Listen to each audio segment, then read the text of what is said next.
అందరి పక్షాన దేవుడు ఉన్నాడు. కానీ దేవుని దగ్గరికి వచ్చే వాళ్ళంగా ఎంతమంది అంటే ఒక్కొక్కలే వస్తున్నాం.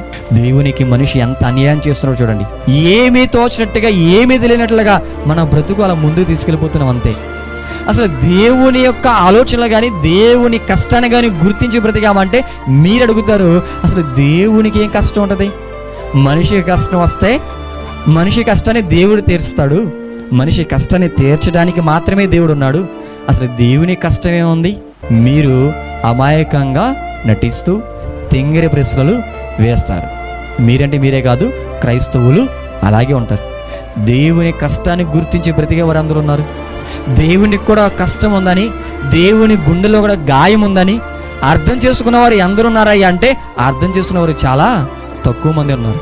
మనకు అర్థమయ్యి ఉంటే, మనం కూడా అర్థం చేసుకునే స్థితిలో ఉంటే ఆ మోషే గారి లాగా ఉండేవాళ్ళం. కానీ మనకు కూడా అర్థమవలేదు.